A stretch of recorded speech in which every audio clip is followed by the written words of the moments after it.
अब अपन समझते हैं कार्बोहाइड्रेट्स को। इनका सामान्य नाम शुगर्स, शर्कराएँ भी हैं। हालांकि सारे मीठे नहीं होते, लेकिन शर्करा सामान्य नाम है इनका। हमारे जीव द्रव्य में लगभग 1% कार्बोहाइड्रेट्स हैं। कार्बनिक पदार्थों में सर्वाधिक प्रोटीन होती हैं, नेक्स्ट नंबर लिपिड का है और तीसरा नंबर कार्बोहाइड्रेट्स का। तो इनको कार्बोहाइड्रेट क्यों कहते हैं? और उसकी वजह है इनका मूलानुपाती या सामान्य सूत्र, एम्पिरिकल फॉर्मूला। और कार्बन, हाइड्रोजन और ऑक्सीजन, इनका अनुपात CnH2n और ON है। और यदि अपन इसको दूसरी तरह से लिखें तो CH2ON। और यहाँ देखें अपन तो कार्बन के हाइड्रेट, इसलिए इनको कार्बोहाइड्रेट कहा गया। लेकिन ये इस रूप में नहीं है, कार्बन के हाइड्रेट नहीं है, ये परिभाषा तो गलत है। और सबके अंदर ऐसा सूत्र हो ये भी आवश्यक नहीं है। कुछ कंपाउंड्स ऐसे हैं जिनके अंदर ये फॉर्मूला है लेकिन वो कार्बोहाइड्रेट नहीं है, और कुछ में ये फॉर्मूला नहीं है फिर भी वो कार्बोहाइड्रेट हैं। जैसे एसिटिक एसिड और लैक्टिक एसिड में ये फॉर्मूला है लेकिन वो तो एसिड्स हैं। और इसी तरह से डीऑक्सीराइबोज और रेमनोज में ये फॉर्मूला नहीं है लेकिन फिर भी वो कार्बोहाइड्रेट हैं। तो क्या है फिर कार्बोहाइड्रेट? कार्बोहाइड्रेट एल्डिहाइड और कीटोन डेरिवेटिव है पॉलीहाइड्रोक्सी अल्कोहल के। पॉलीहाइड्रोक्सी अल्कोहल के एल्डिहाइड और कीटोन डेरिवेटिव, यानी जिनके अंदर OH ग्रुप तो कई सारे हैं लेकिन मुख्य फंक्शनल ग्रुप या तो एल्डिहाइड है अथवा कीटोन है। दे आर द एल्डिहाइड और ketone derivatives of polyhydroxy alcohol. तो क्या काम करते हैं ये? शरीर का संगठन का भाग तो बनाते ही हैं, ये तो अपन जानते हैं। कार्बोहाइड्रेट प्रोटीन के साथ जुड़कर ग्लाइकोप्रोटीन बनाता है और लिपिड के साथ जुड़कर ग्लाइकोलिपिड बनाता है। लेकिन ऊर्जा के संबंध में बात करें अपन तो सर्वाधिक ऊर्जा, हमारे शरीर को सर्वाधिक ऊर्जा कार्बोहाइड्रेट से ही प्राप्त होती है। 55 to 65% ऊर्जा हमारी कार्बोहाइड्रेट से मिलती है। तो 1 ग्राम कार्बोहाइड्रेट में कितनी ऊर्जा मिलती है? 4.1 किलो कैलोरी पर ग्राम। और इनके अपन रेस्पिरेटरी क्वेश्चन की बात करें, श्वसन गुणांक की बात करें, आरकी की बात करें, CO2/O2, तो ये 1 होता है। तो क्या इनके अंदर कार्बन, हाइड्रोजन और ऑक्सीजन के अलावा भी कुछ और पाया जाता है? हाँ, हो सकते हैं, नाइट्रोजन भी, सल्फर भी और फॉस्फोरस भी। और सर्वाधिक कार्बोहाइड्रेट कहाँ पाए जाते हैं? वो हमारे यकृत में है, संग्रहित होते हैं वहाँ पर ग्लाइकोजन के रूप में। हालांकि और जगह भी ग्लाइकोजन संग्रहित होती है लेकिन सर्वाधिक मात्रा में कार्बोहाइड्रेट हमारे यकृत में है। यकृत के भार का 15% वो कार्बोहाइड्रेट के रूप में है। तो नेक्स्ट पॉइंट है इनका क्लासिफिकेशन का, क्लासिफिकेशन ऑफ कार्बोहाइड्रेट्स। तो 3 ग्रुप्स में क्लासिफाई किया गया है कार्बोहाइड्रेट्स को। एक मोनोसेक्राइड, एक अकेली इकाई है शर्करा की, इनका और जल अपघटन नहीं हो सकता। दूसरा है ओलिगोसेक्राइड, जिनके जल अपघटन से 10-12 मोनोसेक्राइड इकाइयाँ बनती हैं, वो ओलिगोसेक्राइड। और जिनके जल अपघटन से बहुत सारी इकाइयाँ बनती हैं वो पॉलीसेक्राइड। तो 3 ग्रुप हैं, मोनोसेक्राइड, ओलिगोसेक्राइड और पॉलीसेक्राइड। और ये वो जो 2 उदाहरण अपन ने बात की थी जो एसिड्स हैं लेकिन कार्बोहाइड्रेट का एम्पिरिकल फॉर्मूला है, और ये जो कार्बोहाइड्रेट है लेकिन एम्पिरिकल फॉर्मूला इनमें नहीं है। यहाँ पर ये फॉर्मूला है और यहाँ पर एक ऑक्सीजन कम है, यहाँ भी एक ऑक्सीजन कम है। अब मोनोसेक्राइड्स को विस्तार से पढ़ते हैं अपन।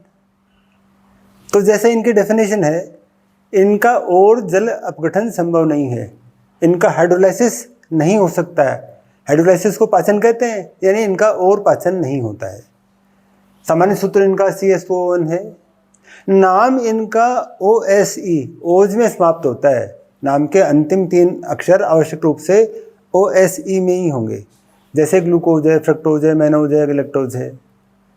फिर फंक्शनल ग्रुप इनका है। फंक्शनल ग्रुप जैसे अपन ने कार्बोहाइड्रेट्स में डेफिनेशन की बात की थी कि ये एल्डिहाइड और कीटोन डेरिवेटिव हैं पॉलीहाइड्रोक्सी अल्कोहल के, वो यहाँ पर बिल्कुल सटीक बात कर रहे हैं अपन। यदि इनका फंक्शनल ग्रुप एल्डिहाइड है जैसे ग्लूकोज का है तो ये एल्डोज कहलाते हैं, और यदि फंक्शनल ग्रुप इनका कीटोन है तो कीटोज कहलाते हैं जैसे फ्रक्टोज है।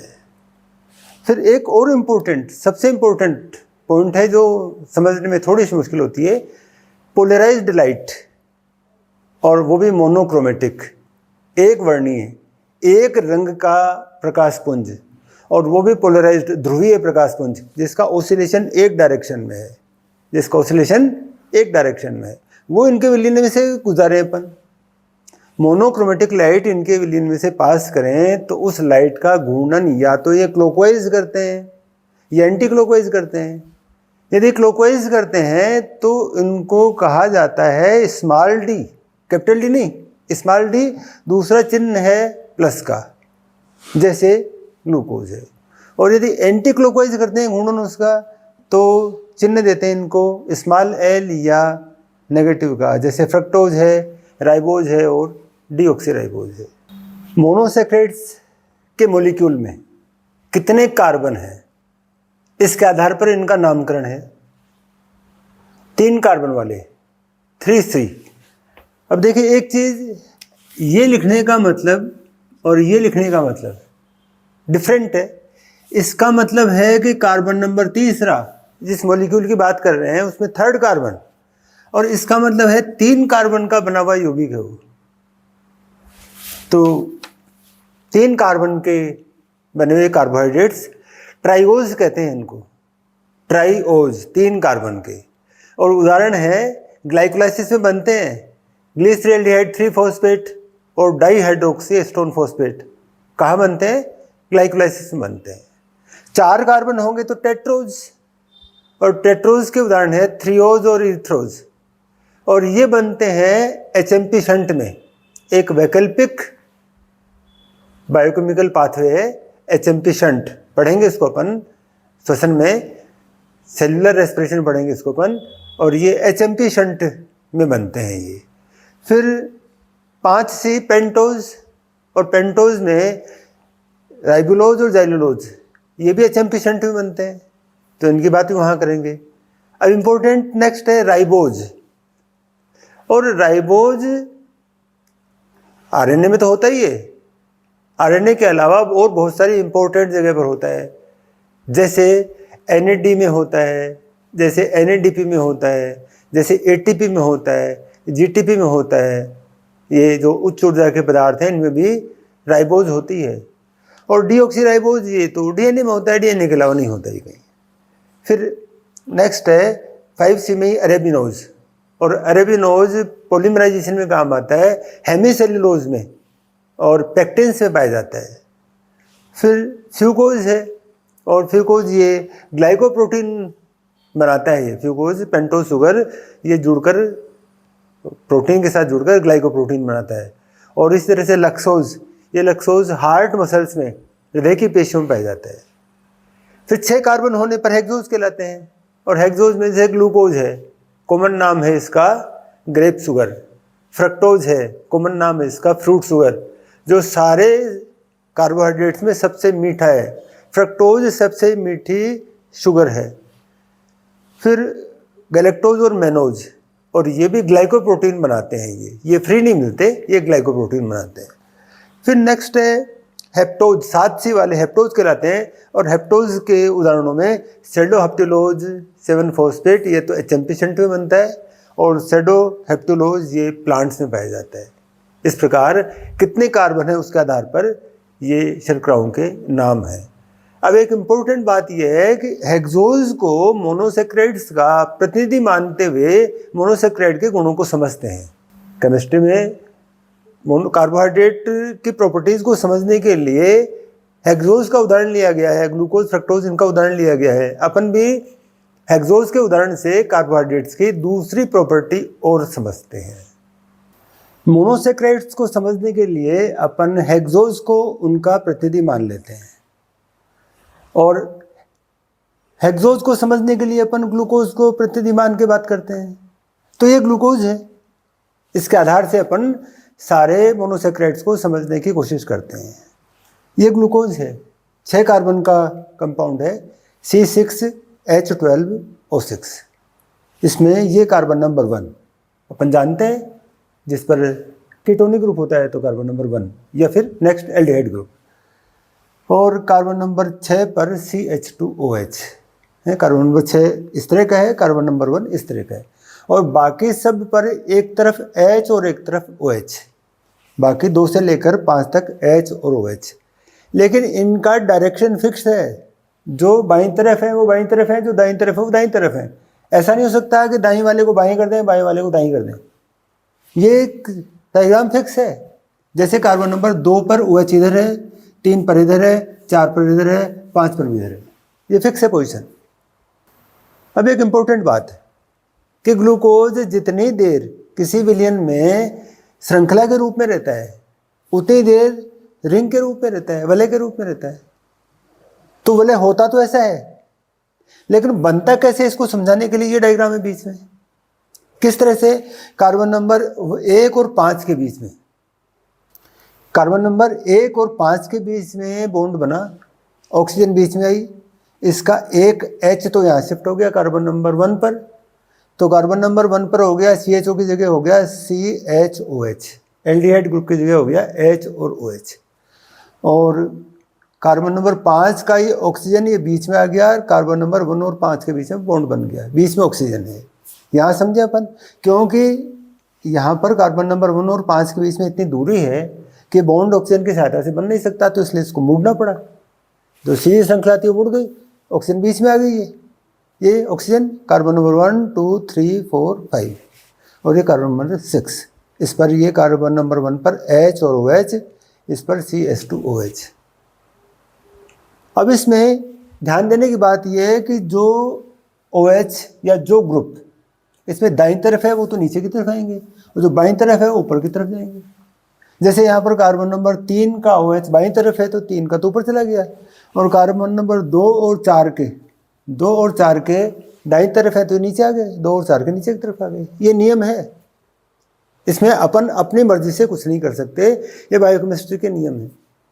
अब यहाँ पर एक और बना रखा है अपन ने वो, तो अब इसको समझते हैं। वो ये इंपॉर्टेंट है बात, किस तरह से कार्बन नंबर 1 का ये OH यहाँ पर अपन ने दाईं तरफ बनाया तो यहाँ इसमें नीचे की तरफ बना दिया। H और OH, एक तरफ H और एक तरफ OH, ऐसे है ये। इस बड़ी उंगली को मान लें अपन OH, इसको मान लें अपन H, तो ये इस तरह से, यहाँ पर इस तरह से है। इसका ठीक उल्टा यहाँ पर ऐसे और यहाँ भी ऐसे, ये बड़ी उंगली ऊपर की तरफ, ये नीचे की तरफ, OH ऊपर की तरफ या बाईं तरफ, इसका ठीक उल्टा, इसका ठीक उल्टा। ये ग्लूकोज ये है, लेकिन ये अल्फा ग्लूकोज कहलाता है, बीटा ग्लूकोज कहलाता है। कार्बन नंबर 1 का, कार्बन नंबर 1 का H और OH डिसाइड करता है हेक्सोज शर्कराओं के अल्फा और बीटा रूप को। यदि OH दाहिनी तरफ होता है या नीचे की तरफ होता है तो अल्फा, और यदि बाईं तरफ होता है या ऊपर की तरफ होता है तो beta, alpha glucose beta glucose. और ये अल्फा और बीटा एक दूसरे के एनोमर कहलाते हैं, और इनका एक दूसरे में बदलना एनोमराइजेशन कहलाता है। आइसोमर का एक प्रकार है, जैसे आइसोमर वैसे एनोमर है। ग्लूकोज ही, ग्लूकोज अल्फा ग्लूकोज बीटा एक दूसरे के एनोमर हैं, और आवश्यकता के समय एक दूसरे में बदलते रहते हैं। केवल क्या करना होता है, यूं ही तो करना होता है, इसको एंजाइम इसको घुमा देगा। तो जिस तरह से ग्लूकोज अल्फा और बीटा, इसी तरह से गैलेक्टोज भी अल्फा और बीटा, इसी तरह से मेनोज भी अल्फा और बीटा है, और ये एक दूसरे के एनोमर कहलाते हैं। तो इम्पोर्टेंट प्रॉपर्टी है। इतना क्यों पढ़ा डिटेल में अपन ने? बायोमोलिक्यूल्स को बायोकेमिस्ट्री के स्टाइल में पढ़ना पड़ता है, उसमें चाहिए। अपन जानते हैं कि ग्लूकोज के पॉलीमराइजेशन से, बहुलीकरण से ग्लाइकोजन भी बनती है, स्टार्च भी बनता है और सेलुलोज भी बनता है। तो ग्लाइकोजन और स्टार्च में तो अल्फा ग्लूकोज काम आता है। वापस दोहराता हूँ, ग्लाइकोजन और स्टार्च में बहुलीकरण में अल्फा ग्लूकोज काम आता है। इन दोनों में आपस में फ़र्क क्या है? इन दोनों में आपस से शाखाओं का फ़र्क है। शाखाएं कितने ग्लूकोज के बाद में बनती हैं वो फ़र्क है। और सेल्यूलोज में बीटा ग्लूकोज काम आता है। बीटा ग्लूकोज के बहुलीकरण से सेल्यूलोज बनता है, और यहाँ पर जो बॉन्ड बनेगा वो अभी अपन पढ़ेंगे आगे। तो उसको अपन बीटा ग्लूकोज के बीच में जो बॉन्ड बनते हैं उसको तोड़ने के लिए उसको हाइड्रोलाइसिस करने के लिए हमारे को एंजाइम नहीं है, इसलिए अपन सेल्यूलोज का पाचन नहीं कर सकते हैं। ये अल्फा और बीटा शर्कराएं हैं। किसके कारण? कार्बन नंबर 1 पर H और OH की पोजीशन के कारण। एक और प्रॉपर्टी समझते हैं अब अपन। ये ग्लूकोज है और ये श्रृंखला की संरचना है, इसलिए इसमें अल्फा और बीटा की बात ही नहीं है, वो वलय की संरचना में होता है। और इसमें कार्बन नंबर्स पर H और OH की पोजीशन फिक्स है। ये ग्लूकोज है। अब यदि अपन कार्बन नंबर 4 पर OH की पोजीशन बदल दें, ग्लूकोज में दाईं तरफ है, इसको अपन बाईं तरफ कर दें, तो अब की बार ये गैलेक्टोज बन जाएगा। गैलेक्टोज में ग्लूकोज में केवल मात्र कितना फर्क है? कार्बन नंबर 4 पर H और OH की पोजीशन ग्लूकोज या गैलेक्टोज को डिसाइड करती है। ये स्थिति है यदि तो ग्लूकोज है, ये स्थिति है तो गैलेक्टोज है। ये मैंने अलग से कलर में बना दिया इसको, तो ये गैलेक्टोज है। अब देखिए गैलेक्टोज में एक चीज़ खास बात है, एक और खास बात है। गैलेक्टोज में इस 5 नंबर के कार्बन को देखो। अब 5 नंबर के कार्बन में OH इस तरफ है, ग्लूकोज में इस तरफ है। इसको इस तरफ कर दें अपन, कार्बन नंबर 5 पर OH की पोजीशन बदल दें, तो ये एसिमेट्रिकल कार्बन है D और L स्ट्रक्चर के लिए। ग्लूकोज में तो ऐसा इसलिए नहीं होता कि ग्लूकोज हमेशा इसी रूप में रहता है। कार्बन नंबर 5 पर OH हमेशा दाहिनी तरफ है ग्लूकोज में, इसलिए ग्लूकोज का दूसरा नाम डेक्स्ट्रोज है। D शुगर है, ये L फॉर्म में मिलता ही नहीं है। ये कैपिटल D और कैपिटल L की बात कर रहे हैं अपन, स्मॉल d और स्मॉल l की बात तो अपन वो मोनोक्रोमेटिक लाइट, पोलराइज्ड लाइट, उसका रोटेशन, वो स्मॉल d और स्मॉल l। ये कैपिटल D और कैपिटल L की बात कर रहे हैं। ये D galactose, L galactose, carbon number 5, carbon number 5 का डिफरेंस। अब देखें इसको अपन, ये ग्लूकोज, वापस देखें ग्लूकोज को। कार्बन नंबर 2 पर पोजीशन बदल दें आप OH की। ग्लूकोज में कार्बन नंबर 2 पर OH इधर है और इधर कर दें अपन, केवल मात्र कितना डिफरेंस है? कार्बन नंबर 2 पर OH की पोजीशन को बदल दें अपन, तो अब की बार ये बन जाएगा मेनोज। तो ग्लूकोज, मेनोज और गैलेक्टोज में केवल एक कार्बन पर H और OH की पोजीशन में डिफरेंस है, केवल मात्र इतना सा फर्क है। अब मेनोज को देख लीजिए, मेनोज में वही कार्बन नंबर 5 पर H और OH को बदले अपन, तो ये D और L, ये D मेनोज है, ये L मेनोज है। तो वापस समराइज करता हूँ, कार्बन नंबर 5 पर H और OH की पोजीशन, यदि OH दाहिनी तरफ है तो वो कैपिटल D शर्कराएं कहलाती हैं, और यदि OH बाईं तरफ है तो कैपिटल L शर्कराएं कहलाती हैं। जैसे D galactose, L galactose, D mannose, L mannose, और ग्लूकोज केवल D होता है, L नहीं होता। अब कार्बन नंबर 5 और 1 का डिसाइड करता है अल्फा और बीटा, 1 का डिसाइड करता है अल्फा और बीटा, 5 का डिसाइड करता है D और L। बाकी और कहीं पर भी H और OH की पोजीशन में फ़र्क होता है तो वो एक दूसरे के एपीमर कहलाते हैं। जैसे ग्लूकोज और गैलेक्टोज एक दूसरे के एपीमर हैं, ग्लूकोज और मेनोज एक दूसरे के एपीमर हैं, और आवश्यकता पड़ने पर इनको एक दूसरे में बदला जा सकता है।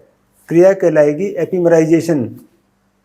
एंजाइम होगा एपीमरेज, जो लीवर में पाया जाता है। जैसे किसी मदर को दूध बनाना है अपने बच्चों के लिए ब्रेस्ट में, तो उसको लैक्टोज बनाने के लिए गैलेक्टोज की आवश्यकता है, और गैलेक्टोज तो डाइट में है ही नहीं, तो ग्लूकोज को ही गैलेक्टोज में बदल दिया जाएगा एपीमरेज एंजाइम के द्वारा। जैसे कोई आदमी दूध पीता है, डाइजेशन हुआ लैक्टोज का, गैलेक्टोज बना, एब्जॉर्प्शन हुआ, और इस एब्जॉर्प्शन के बाद में लीवर में इस गैलेक्टोज को ग्लूकोज में बदल दिया जाएगा। एपीमराइजेशन हो गया ये एंजाइम एपीमरेज। तो ये सारे के सारे एल्डोज हैं, एल्डोज हैं, ये एल्डिहाइड ग्रुप है, इनमें एल्डोज हैं। अब अपन एक शर्करा की बात करते हैं जो कीटोज है। अब बात करते हैं अपन फ्रक्टोज की। ये फ्रक्टोज कीटोज है, ये कीटोनिक ग्रुप है कार्बन नंबर 2 पर। CH2OH कीटोन है यहाँ पर, CHOH CHOH CHOH CH2OH, ये कीटोज है, ये एल्डोज है, ये कीटोज है। अब ये श्रृंखला है, ये इसमें भी कार्बन नंबर 5, कार्बन नंबर 5 का OH डिसाइड करेगा कैपिटल D फ्रक्टोज या कैपिटल L फ्रक्टोज। ये कैपिटल D है, इसको इधर कर दें 5 वाले को, OH को अपन बाईं तरफ कर दें, H को इधर दाईं तरफ कर दें, तो ये बन जाएगा कैपिटल L फ्रक्टोज। जैसा इनमें था या जैसे गैलेक्टोज में था, सही कहें तो गैलेक्टोज में था, कार्बन नंबर 5 का OH डिसाइड करेगा कैपिटल D या कैपिटल L स्ट्रक्चर। फिर इसके रिंग के स्ट्रक्चर देखें तो इसमें रिंग बनती है कार्बन नंबर 2 और 5 के बीच में, और ये कार्बन नंबर 2 का ये कार्बन नंबर 2 का ये ऑक्सीजन इस एक के साथ, इस H के साथ मिलकर यहाँ OH बन जाएगा और यहाँ पर ऑक्सीजन बीच में जाएगी। ये ऑक्सीजन तो बीच में आ गई, इसका एक H यहाँ शिफ्ट हो गया और ये भी OH बन गया। और जैसा ग्लूकोज में देखा था अपन ने, ये दूरी ज़्यादा है तो इसको मुड़ना पड़ेगा, ये मुड़ने के बाद की संरचना है। ये कार्बन नंबर 1 है यहाँ, ये कार्बन नंबर 2, 3, 4, 5 और 6, कार्बन नंबर 1 और 6 रिंग के बाहर। कार्बन नंबर 2 पर ये CH2OH और ये OH, ये डिसाइड करेंगे अल्फा और बीटा। OH नीचे की तरफ है तो ये अल्फा फ्रक्टोज। इसको वापस उलट दें पर, ये कार्बन नंबर 2 बनाया है, बाकी नहीं बनाया अपन ने। तो ये कार्बन नंबर 2 पर ये OH ऊपर की तरफ, इसमें नीचे था, इसमें ऊपर की तरफ हो गया, इसमें ये CH2OH ऊपर था, नीचे हो गया, तो ये बन गया beta fructose, alpha fructose, beta fructose. ये कार्बन नंबर 3 का OH ऊपर की तरफ है, ये 3 का OH, कार्बन नंबर 3 का OH ये बाईं तरफ है, या रिंग में अपन ऊपर की तरफ बनाएंगे। अब देखो कार्बन नंबर 3 के OH को सब में देखें तो सब में बाईं तरफ है वो, तो रिंग में सब में ऊपर की तरफ बनेगा, चाहे वो एल्डोज हो चाहे वो कीटोज हो। अब एक इंटरेस्टिंग बात और है, देखो यहाँ रिंग बनी है वो 5 मेंबर की बनी है, 2 मेंबर बाहर हैं, ऑक्सीजन सहित 5 मेंबर, 1 ऑक्सीजन और 4 कार्बन, ये रिंग बनी, फ्यूरान कहते हैं। और क्योंकि ये शर्कराओं की रिंग है तो फ्यूरेनोज कहलाएगी ये, 5 मेंबर रिंग। ग्लूकोज में, गैलेक्टोज में, मेनोज में ये 6 member ring, pyranose ring, 6 member की रिंग है। याद करने के लिए F for furan, F for 5, F for fructose. अब मेनोज का थोड़ा सा अलग हिसाब है, मेनोज फ्यूरान स्ट्रक्चर में मिलता है और पायरेनोज स्ट्रक्चर में मिलता है, दोनों तरह का है मेनोज, मेनोज कन्वर्ट होता रहता है। तो इस प्रकार ये स्ट्रक्चर्स फ्रक्टोज के और एल्डोजेज के। अब अपन मोनोसैकराइड्स के कुछ और गुण भी समझते हैं, उनकी कुछ और प्रॉपर्टीज। एक इम्पोर्टेंट प्रॉपर्टी है मोनोसैकराइड्स में, रिड्यूसिंग प्रॉपर्टी पाई जाती है। वो रिड्यूस करते हैं बेनेडिक्ट सॉल्यूशन और फेलिंग सॉल्यूशन को, और कलर रिएक्शन देते हैं। इस प्रॉपर्टी के आधार पर किसी विलयन में शुगर्स की, मोनोसैकराइड्स की प्रेजेंस को ज्ञात किया जाता है। जैसे किसी डायबिटिक पेशेंट के यूरिन में ग्लूकोज है या नहीं है, इस प्रॉपर्टी के आधार पर ज्ञात करते हैं उसको। बेनेडिक्ट सॉल्यूशन के साथ में नॉन वॉल्यूम उबालते हैं और वो जो जैसा कलर रिएक्शन आता है उसके आधार पर ये निष्कर्ष निकलता है कि कितने प्रतिशत ग्लूकोज है इसके यूरिन में। तो ये इम्पोर्टेंट बात है जिसका मेडिकल साइंस में यूज हुआ। दूसरा, एक अपन ग्लाइकोसाइड बॉन्ड की बात करते हैं। तो ग्लाइकोसाइड बॉन्ड किसको कहते हैं? ग्लूकोज में जैसे कार्बन नंबर 1 है, ये मान लो ग्लूकोज है, इसका कार्बन नंबर 1 है, ये दूसरा भी ग्लूकोज है, इसका कार्बन नंबर 4 है। 1 नंबर के कार्बन और 4 नंबर के कार्बन के बीच में ये जो OH है उसमें से एक वाटर मॉलिक्यूल निकाल दें, एक बॉन्ड बना दें, तो बीच में एक ऑक्सीजन रह जाएगी। ये बॉन्ड जिसको अपन डाइसैकेराइड में ठीक से बनाएंगे डायग्राम को, ये ग्लाइकोसाइड बॉन्ड है। डेफिनेशन क्या है? कार्बन नंबर 1 के OH का विस्थापन किसी भी दूसरे ग्रुप से, भले ही से वो एक और मोनोसेक्राइड की यूनिट हो, तो बॉन्ड बनता है, उसको ग्लाइकोसाइड बॉन्ड कहते हैं। ग्लाइकोसाइड बॉन्ड कार्बन नंबर 1 उसके OH का विस्थापन किसी भी दूसरे ग्रुप से कर दें तो बनने वाला बॉन्ड ग्लाइकोसाइड कहलाता है। और इस बॉन्ड को तोड़ने वाले एंजाइम ग्लाइकोसाइडेज, जैसे ये भी ग्लूकोज और ये भी ग्लूकोज, बीच में बॉन्ड बना ग्लाइकोसाइड बॉन्ड, माल्टोज बन गया वो। और माल्टोज का पाचन करें माल्टेज एंजाइम की सहायता से, जो क्या है ग्लाइकोसाइडेज है, वो तोड़कर ग्लूकोज की दोनों यूनिट्स को अलग कर देगा। ये इंपॉर्टेंट प्रॉपर्टी है, ग्लाइकोसाइड बॉन्ड की डेफिनेशन है।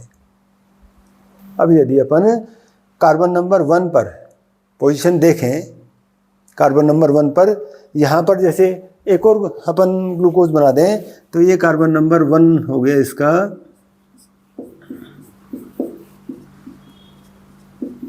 यहाँ पर H और OH नहीं होकर कार्बोक्सिलिक ग्रुप हो, कार्बोक्सिलिक ग्रुप हो। ये ग्लूकोज है, इस पर कार्बोक्सिलिक ग्रुप आ गया तो ये कहलाएगा ग्लूकोनिक एसिड, एसिड शुगर बन जाएगी ये, एसिडिक शुगर्स, ग्लूकोनिक एसिड।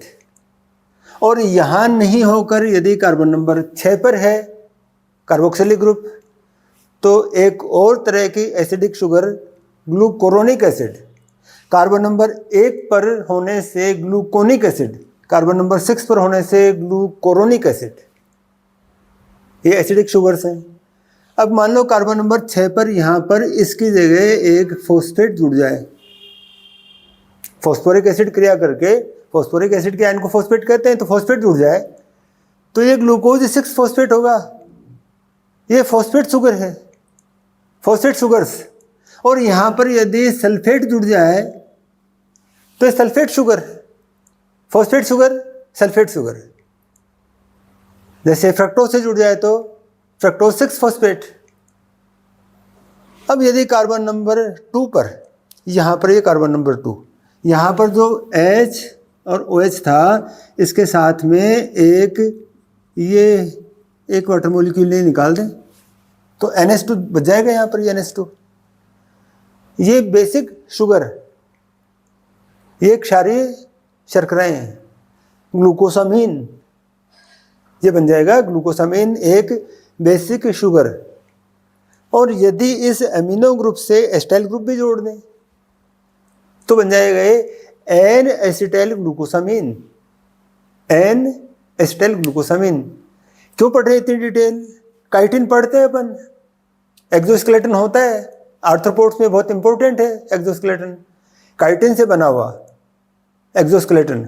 ये इसका बहुलीकरण कर दें ग्लूकोज के बजाय तो काइटिन बनता है। काइटिन की मोनोमर्स क्या है? एन एसिटाइल ग्लूकोसामीन्स, जिनके पॉलीमराइजेशन से बनता है काइटिन। ये ग्लूकोज 6 फॉस्फेट, ये यहाँ भी बना रखा है ग्लूकोज 6 फॉस्फेट। तो ये कुछ और प्रॉपर्टीज मोनोसेक्राइड्स की। अब अपन जिनकी बात कर रहे हैं वो मोनोसेक्राइड्स तो नहीं हैं, शुगर्स तो नहीं हैं, शुगर एल्कोहल्स हैं ये। इनमें एल्डिहाइड और कीटोन ग्रुप नहीं है, पॉलीहाइड्रोक्सी अल्कोहल हैं ये। और इनका एम्पिरिकल फॉर्मूला भी वो जो CH2ON वो लागू नहीं होता। यहाँ पर 2 हाइड्रोजन ज़्यादा हैं, यहाँ भी 2 हाइड्रोजन ज़्यादा हैं, और यहाँ भी 2 हाइड्रोजन ज़्यादा हैं। सब जगह एल्कोहलिक ग्रुप हैं। इनमें एक है मैनिटोल, 6 कार्बन और सब पर OH ग्रुप, पहले और छठे पर CH2OH, बाकी सब पर CHOH। मैनिटोल मीठा है, और यदि इसको किसी शरबत में या किसी सॉफ्ट ड्रिंक में मिला के पीते हैं तो टेस्ट तो देता है मीठे का, लेकिन ये एब्जॉर्ब नहीं होता है, इसलिए इसका कैलोरी से कोई लेना देना नहीं है, कैलोरी नहीं बढ़ाता डाइट की। मीठे का टेस्ट देता है, कैलोरी नहीं बढ़ाता है डाइट की। दूसरा, ये ब्रेन की और आई बाल की स्वेलिंग कम करता है, तो मेडिसिनल यूज है इसका। इसी तरह से सोर्बिटोल, अब सोर्बिटोल में, मैनिटोल में अपन कार्बन नंबर 2 देखें तो समझ में जाएगा अर्थ। कार्बन नंबर 2 पर OH इधर है, इसमें कार्बन नंबर 2 पर OH इधर है, केवल इतना सा फर्क है, बाकी सारा समान है। इसको ओस्मिट्रोल कहते हैं, इसको ग्लूसिट्रोल कहते हैं, ओस्मिट्रोल, ग्लूसिट्रोल। और ये भी मीठा होता है, लेकिन मेटाबॉलिज्म इसका स्लो है। जैसे ग्लूकोज का, फ्रक्टोज का फास्ट मेटाबॉलिज्म होता है, तुरंत बढ़ा देते हैं ये हमारे ब्लड शुगर को, वैसे नहीं बढ़ाता। तो और कॉन्स्टिपेशन की मेडिसिन है ये एक तरह से, तो इसका भी मेडिसिनल यूज है।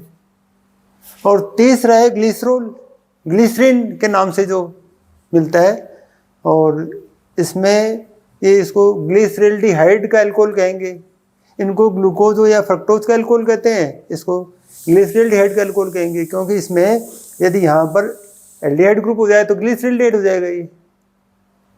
और ये भी स्वीट है, मीठा है ये भी, और इसका यूज़ भी ब्रेन की स्वेलिंग को कम करने के लिए किया जाता है, ओरल दिया जाता है, पानी में ग्लिसरीन मिला के पिलाई जाती है जिनके दिमाग में सूजन होती है। तो इस प्रकार इसका भी मेडिसिनल यूज है। तो ये शुगर एल्कोहल्स एग्ज़ाम की दृष्टि से इम्पोर्टेंट हो सकते हैं, हालांकि ये कार्बोहाइड्रेट नहीं है, लेकिन हम तो वो पढ़ेंगे जो हमारे एग्ज़ाम में इम्पोर्टेंट हैं। और वैसे हमारे डे टू डे लाइफ में इनकी जानकारी मिल जाए तो अच्छा है, क्योंकि ये भी डॉक्टर से लिखते रहते हैं, बहुत सारे जो एक्सीडेंट के केस होते हैं उनको ये दवाइयाँ दी जाती हैं। तो ये शुगर एल्कोहल्स। वीडियो आपको अच्छा लगा हो तो उसको लाइक करें, शेयर करें और चैनल को सब्सक्राइब करें, जिससे दूसरे वीडियो आपको जल्दी जल्दी मिलते रहें। तो चलिए मिलते हैं नई वीडियो में, तब तक के लिए बाय।